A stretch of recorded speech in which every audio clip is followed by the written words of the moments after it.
Welcome to our Bible study. Tonight we're going to be looking at the Christian grace of godliness. As we've been going through these different Christian graces as they're referred to, 2 Peter chapter 1, verses 5 through 7. Before we do such, we'd like to remind everybody of the various resources that are available to us. Of course, on the church website, we will have available our Sunday morning worship service, which we meet physically at 8:45 and record that program. And barring any kind of problems, it's available at 10:30 on the church website. And you can, of course, worship with us virtually in that way. There's other congregations you can worship with. The In Search of the Lord's Way program with Phil Sanders is on Sunday at 7:30 on channel 47 in the DirecTV. It's on Dish TV Sunday at 7:30 on channel 239. It's on Spectrum Cable Sunday at 7:30 on channel 3. This is an excellent program to worship along with. Brother Sanders does a good job, and if you want to worship with these congregations also, you can, along with our congregation. Of course, there's many other churches which are either broadcasting their services via Facebook Live or on their church website or on a YouTube page. Also, the different resources, the Gospel Broadcasting Network and World Video Bible School, are having a tremendous amount of Bible material there for you to study. Different studies of books of the Bible, studies of different topics, and about anything you would need for the Bible is available. And of course, these resources basically are free, and they're simply available for you to study. With that in mind, we come back to 2 Peter chapter 1, and we're reminded in the verses 3 and 4 of this chapter that God has given us all things that pertain to life and godliness. I mention this about every week. How bad would it be if God did not reveal himself to us, yet tell us that we're going to be held accountable for following him properly, but not give us the directions? Well, God's given us all things, Peter says in verse 3, that pertain to life and godliness. He goes on to say in verse 4, through the knowledge of his Son, Jesus Christ. And so God, through the Word, has given us everything we need in order to be saved. Also, Peter emphasizes diligence in developing these qualities. In verses 8 and 10, he says we're to be diligent to develop these qualities. And if we do such, Peter says we will never fall. This is not to say that we will not sin, but it simply is to say that we will not fall in such a way that we have to lose our salvation. The Bible describes the Christian life as a walk, especially the Gospel John, or rather the Apostle John writes in this way, 1 John chapter 1 and verse 7. If we walk in the light as he is in the light, we have fellowship one with another, and the blood of his Son cleanses us from all sin. And also the concept of walking in the truth, as we read there in the letter of 1 John. And so we need to move in the direction of God. We need to develop these qualities that hopefully we're growing closer to God. With that in mind, let's go ahead and look at this word godliness. Godliness comes from a root word which means to stand off, carrying with it the concept of respect and reverence. A variation of this word is translated as worship in the New Testament, Matthew chapter 15:9, Acts chapter 18, and in verse 13. And we'll look at those verses in just a few minutes. But inherent within this word are the concepts of obedience to God and worship of him in the proper way. When these things are done, people will see God and Jesus in us in the way we live. So as we look at this word, it basically says, God has created us. We are his creatures. He's worthy of our worship. He's worthy of our respect. And that we're going to reflect that in how we respect him, how we worship him, and also in how we live. So in many ways, this word godliness can very simply describe the whole Christian life. A man by the name of Bill Klein, who has an internet ministry, has this reference. He's a good scholar of the Greek language. And he makes reference to the word that's translated godliness, eusebia. He says in classical Greek, eusebia expressed a reverence toward the gods. In its non-religious use, it represented the respect a child was to have toward a parent. This domestic meaning was eventually lost, and it's actually eusebia, came to be used almost exclusively as a religious term representing a respectful attitude toward God directly and the living of a correct lifestyle in respect to him. So again, it's all boiled down to this. God created us, we reverence him, we respect him, and because of that, then we're going to live our lives in accordance with his will. With that in mind, we're going to look at this concept of worship. There's going to be different ways that we can have godliness in our lives. And we're going to look first of all at this concept of worship and really what all is involved in worship. Worship can be described as acts, rites, and ceremonies engaged in to show honor or reverence to the supernatural being. Actually, the English word worship comes from being worthy. And so that's why I try to pronounce it worship instead of worship, because it means that God is worthy of our adoration. God is worthy of our praise. We're going to look at two words that are found in the Greek New Testament, which help us understand and define what worship is. The first word, and this is the word used most frequently for worship in the New Testament, is the Greek word proskyneo. And even the beginning of this word basically means coming before somebody or approaching someone or something before. So it means to worship, to prostrate oneself before and do reverence to. In Matthew chapter 2 and verse 2, we find that the wise men, as they come to Herod and talk to him about Jesus, they say, "We have seen his star in the east, and we have come to worship him." They came to prostrate themselves before the Christ child and to reverence him and to respect him. In Matthew chapter 4 and verse 10, when Jesus is being tempted by Satan in the wilderness, he says, "You shall worship the Lord your God, and him only you shall serve." Again, the idea that we should bow down before or reverence or respect our God in heaven. So as we look at proskyneo, and of course it's found many other times in the New Testament, here's a way of defining it. It's an inner attitude of adoration, but it's expressed in a physical manner. In other words, we have the proper attitude towards God. We adore him. We have that adoration. But then we will express it properly, outwardly. We will sing properly to him. We will pray properly to him. When we eat the Lord's Supper, we will remember the death, of course, and the suffering of Jesus. So proskyneo is the first word we've looked at, which I think is pretty much explains itself, that we show respect, we reverence our Creator. The second word is sebomai, and this is the word very similar to the word godliness. The word godliness simply has the prefix eu, or good, in front of sebomai. Sebomai can be described as to worship, to have fear and reverence. And inherent in the word sebomai is maybe more of a sense of reverence and respect than the word proskyneo, even though it obviously involves that. Christ says concerning the Pharisees in Matthew 15:9, "And in vain they worship me, teaching as doctrines the commandments of men." So among other things, we find here that actually the teaching of God's word is worship. That when we teach error or preach error, it's false worship or false religion in God's sight. And the Pharisees were religious, but their worship was vain because they were teaching the doctrines of men instead of the doctrines of God. One other use of sebomai is in the New Testament is Acts chapter 18 and verse 7, talking about Paul, and it says, "And he departed from there and entered the house of a certain man named Justus, one who worshipped God, whose house was next door to the synagogue." Again, this Justus was a man who obviously had fear and reverence and respect for God. With that in mind, God has always demanded we worship him according to his will. We live in a very entertainment-oriented culture. We live in a very selfish culture, which we many times want to define ourselves what worship is. We like certain things, and so we're attracted to certain things. Therefore, we use these things in order to worship God. But we're only allowed to worship God according to what he has revealed. There are different stories in the Old Testament and different passages which remind us of the seriousness of how we should worship God properly. Cain and Abel, very, very early illustration. God had respect to Abel and his offering in Genesis chapter 4 and verse 5. And he didn't have respect to Cain's offering. We know that faith comes by hearing, hearing by the word of God. God spoke to these individuals and told them what kind of a sacrifice he would want. And obviously, Cain did not offer the proper sacrifice.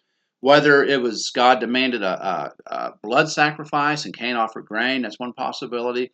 Or perhaps Cain had a bad attitude. Maybe he didn't want to give of the grain of what he had worked for or harvested. But regardless, God did not have respect unto Cain's worship. So not everything done, even out of sincerity, is necessarily worship to God. Many people can be sincere thinking their acts are worshiping God, but if it's not according to his will, it's vain worship. I think the classic example of what God wants out of his people is found in Nadab and Abihu, Leviticus chapter 10, verses 1 and 2. This is the very first day these priests are appointed. The very first, quote, worship service under the Old Testament system is provided here. And these Nadab and Abihu, these two wicked sons of Aaron, we find out that they brought unauthorized fire before God. They offered strange fire, which God had not commanded them. Leviticus chapter 10 and verse 1. And so fire came down from heaven and consumed them. We look at this situation, and whatever they took, if they took censers or they took the fire from the wrong censer or whatever it was, the point was this worship was not authorized by God. But there's a very, very important principle here. God doesn't have to itemize every wrong way to worship Him. And this comes true whenever we think about, and we'll talk about this in a few minutes, instrumental music in worship. Many times people say, well, God hasn't said don't use instruments in worship. Well, He hasn't said that. But has God positively commanded them, or has God positively authorized them? And that's the question. Amos chapter 5, verses 21 through 24 reminds us that worship also has to be from the heart and involve godly living. That it's possible for us to go through the motions of worship, go through the proper actions, but our lives not be right. And if that's the case, God doesn't accept our worship. Beginning of verse 21, God says, I despise your feast days. I do not savor your sacred assemblies. What he's saying here is he's not smelling the incense that's being offered up to them, even though they're probably doing it according to the law of the Old Testament. Though you offer me burnt offerings and your grain offerings, I will not accept them, nor will I regard your fat and peace offerings. Take away from me the noise of your songs, I will not hear the melody of your stringed instruments. But let justice run down like water, and righteousness like a mighty stream. What this passage involves is the fact that if we live immoral, sinful lives, we can't come to God on Sunday not penitent of such things and offer sacrifice to Him and think it's going to be accepted or offer worship to Him. It's going to be rejected by God. And that's what God is saying. They were practicing injustice, and the injustice in their daily life was reflected in the fact that because of their sinfulness, God was not going to accept their worship. Jesus reminds us in the New Testament, in the Sermon on the Mount, that if we have something against a brother or if we've sinned against somebody, that make that right before we go and offer a sacrifice. The point being that we need to have our lives lived as best as we can before we come before God in worship. And ungodly living can prohibit proper worshiping. And of course, the Pharisees, as we've already mentioned, they teach for doctrine the commandments of men. So God has always demanded that we worship Him according to His will, which would be in spirit and in truth, as Christ says in John chapter 4 and verse 24. To worship in truth is according to His will. The pattern to worship in spirit, obviously, is to do it with the right attitude. Three questions we're going to look at very briefly here concerning worship. Why do we worship on the first day of the week? And does it really matter? Well, again, going back to the example we find from Nadab and Abihu, God authorizes certain things. We know the early church that Christ was raised on the first day of the week. We know the early church worshipped on the first day of the week. We know they came together in Acts chapter 20 and verse 7 on the first day of the week. This was the Lord's Day, as referred to in the book of Revelation. And that's the example left us. There are some who teach that the Sabbath is still in force today, and it's somewhere down the road, first few hundred years, the Catholic Church changed the day of worship from Saturday to Sunday. But there's no truth in this. Christ brought a new covenant. With that new covenant was a new day of worship. So on the first day of the week, we are to worship God, not on the Sabbath or on Saturday. A second question, which is frequently asked among churches of Christ, why do we commune each first day of the week? It's a pattern among some religions to maybe have it once a quarter, maybe once a year. But we know the example left us in the New Testament is that they did eat the Lord's Supper on the first day of the week.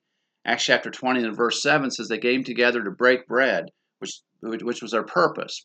And the Greek language there, it uses a phrase which is an infinitive purpose, which says basically when they came together, their purpose was to celebrate the Lord's Supper, to eat it. Now, obviously, they did other acts of worship during that time frame, but the point being, that's their purpose in being there was to eat the Lord's Supper. So my question would be this: if that's the example left us, the brethren at Troas, they came together on the first day of the week to eat the Lord's Supper, is it right to just pick one first day of the week or some other day of the week in the year to eat the Lord's Supper? Or is the example left us that we should do this each first day of the week?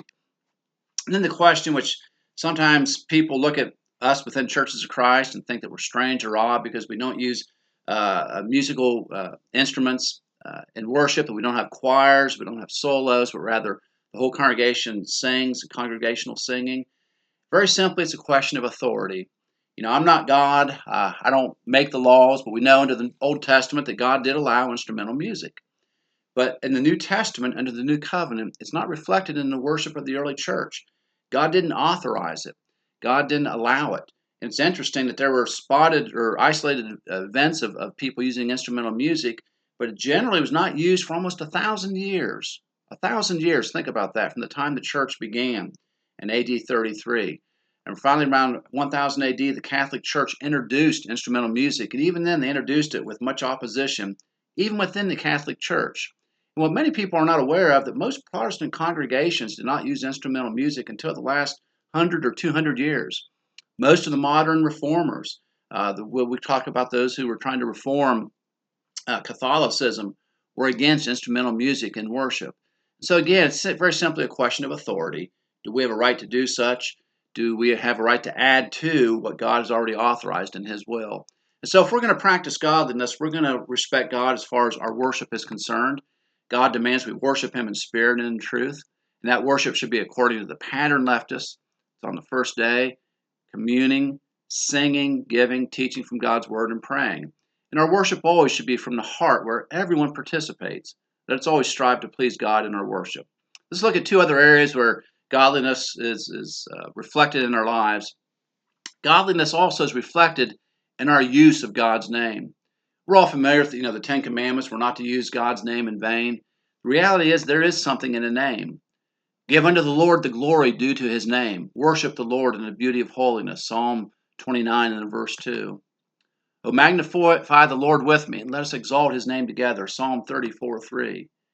He has sent redemption to His people. He has commanded His covenant forever. Holy and awesome is His name. And then we come down to the New Testament, Matthew 6:9, as Jesus is teaching His disciples how to pray. In this manner, therefore, pray, Our Father in heaven, hallowed or sacred be your name.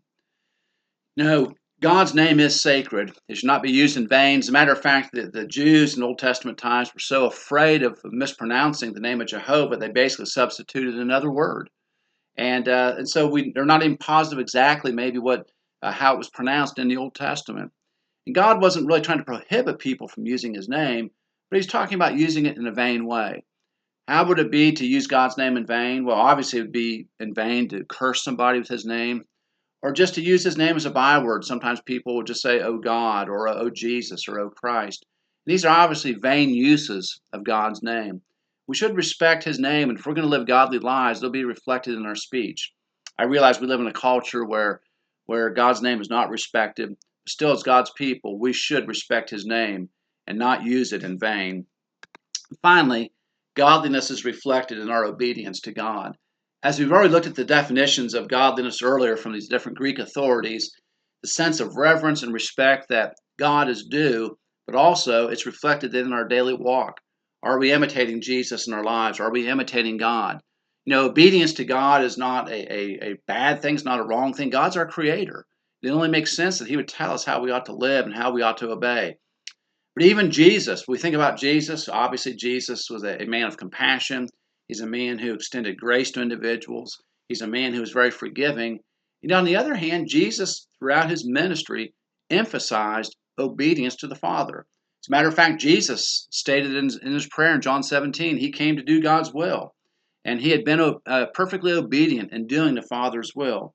But at the very beginning of Jesus' ministry, or toward the beginning of it, in the Sermon on the Mount, we find Jesus emphasizing obedience, which at that time was to the Old Testament law. The old law had not been done away with yet. It was going to be nailed to the cross in about 3 years. But Jesus was emphasizing that these people obey God, obey His law. He says in verse 19, Whoever therefore breaks one of the least of these commandments and teaches men so should be called least in the kingdom of heaven. Whoever does and teaches them, he should be called great in the kingdom of heaven. Under the Old Testament law at that time, if you want to be great in God's sight and Jesus' sight, what do you have to do? You have to teach the law and you have to do the law, which very simply means you have to obey it. We're all familiar with this verse, Matthew chapter 7 and verse 21. Not everyone that says unto me, Lord, Lord, shall enter the kingdom of heaven, but he that does the will of my Father, which is in heaven. A very simple statement. If we're going to follow God, follow Jesus, we shouldn't just talk about it, but rather we actually have to do it. In toward the end of Matthew chapter 12, Jesus is teaching in a house, and someone says his family's outside and wants to talk to him. And there's a possibility that they think that there's something wrong with Jesus. They want to get him aside. He's claiming to be the Messiah. But after they say that, in verse 48, he tells those who said his brothers and mother are outside, Who is my brother and who are my brothers? And he stretched out his hand toward his disciples and said, Here are my mother and my brothers. But notice verse 50. Whoever does the will of my Father in heaven is my brother and sister and mother. There again is that verb do. Whoever does the will of my Father in heaven, just as he mentioned in Matthew 7:21. in Matthew 5:19. Very simple statement, John 14:15. If you love me, keep my commandments. Again, you have to have trouble to understand these passages on obedience.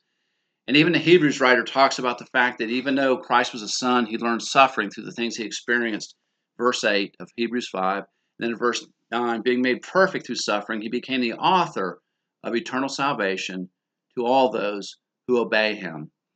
And so as we think about godliness in our lives, it's a characteristic we need to have if we're going to make it to heaven. It's a characteristic we need to grow in. It involves a respect, a reverence from God. And we've covered three areas in our lesson this evening, specifically that cover godliness. Number one, the concept of worshiping God properly, respecting him and reverencing him in worship. Second, the concept of using his name properly, not using it flippantly or in vain. And finally, the idea if we reverence God, we're obviously going to obey him and obey Jesus. Thank you for being with us in our Bible study.